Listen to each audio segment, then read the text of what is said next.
And we are back with two of the top House Democrats challenging the Trump White House. We're joined by Congressman Elijah Cummings, the ranking Democrat on the House Oversight Committee, Adam Schiff, ranking Democrat on the House Intelligence Committee. And Congressman Schiff, let me begin with you. You just heard Senator Cotton right there. It sounds like he doesn't expect the Justice Department to come forward with the evidence of whether or not President Obama ordered a wiretap on President Trump tomorrow. You've set the deadline for tomorrow, you and your colleagues. Do you expect the Justice Department to meet it? Well, I don't expect we're going to see any evidence of this either. I agree with Tom Cotton.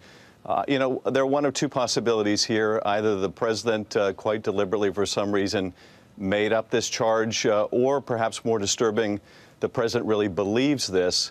And here's where I think it's consequential, George. If 6 months from now the president should say that Iran is cheating on the nuclear agreement, if he's making that up, it's a real problem. If he's not making up and it's true, it's an even bigger problem, because the question is, would people believe him? Would American people believe him? Would people around the world believe him? And that has real world consequences. So are there any consequences for the Justice Department if they don't come forward with this information? Well, first of all, is there information to be produced is one question. But more than that, we're going to have an open hearing on March 20th. We're going to be able to ask the director of the FBI, among others, is there any truth to this? Have they seen any evidence of this? They would be in a position to have to know. And I think on March 20th, if not before, we'll be able to put this to rest. But I don't think anyone really has any question about this, George. The only question is why the president would make up such a thing. So you believe that FBI Director James Comey, who is coming before your committee on the 20th, will answer this in public on that day?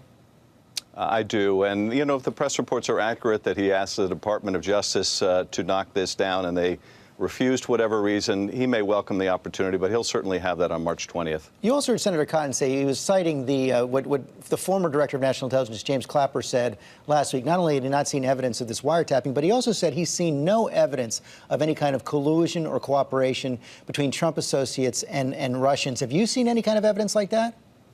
Well, I was surprised to see the director state that so categorically. And I think, you know, here's where we are in the investigation, George, and obviously I can't talk about particular evidence, but it's not unlike the 9/11 investigation where you had a joint inquiry in that case and an independent commission.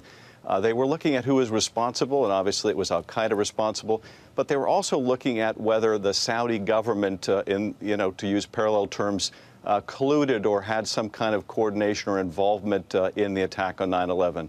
Now, at the end of their investigation, they found some circumstantial evidence that indicated that may be true, but they couldn't corroborate it. I wouldn't want to reach a conclusion at the outset of our investigation as to whether we're going to be able to demonstrate collusion. Maybe we will, and maybe we won't. Maybe it existed, maybe it didn't. But I do think it's our obligation to do everything possible in as nonpartisan a basis as possible to answer those very important questions. And I wouldn't start out by concluding one way or the other. You also heard Senator Cotton say it may not be necessary to see President Trump's tax returns to complete this investigation. Do you agree? I think if the evidence develops that one of the Russian tactics, and this was suggested, of course, in that dossier, is to financially entangle people as a way of exerting influence, if the evidence leads in that direction, then his tax returns will be pertinent to our investigation.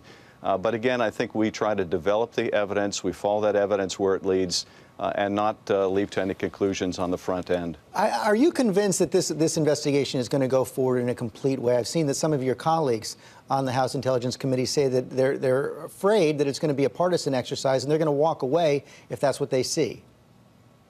To be honest, George, I don't know whether we'll be able to conduct this to its completion, whether we'll have the kind of bipartisan cooperation that we need. I do know this. It would be in the national interest for us to do so. If at the end of the day we produce two conclusions, a majority conclusion and a minority conclusion, that won't add any value at all. So I think it's clear it's in the national interest to try. And if we get to the point where we can't, I think it's our obligation in the opposition to speak out and say, this is not legitimate. We are being walled off from certain areas of investigation.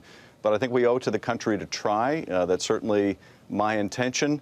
One of the, significant obstacles we'll have is whether we have the resources devoted to do this in the way we should.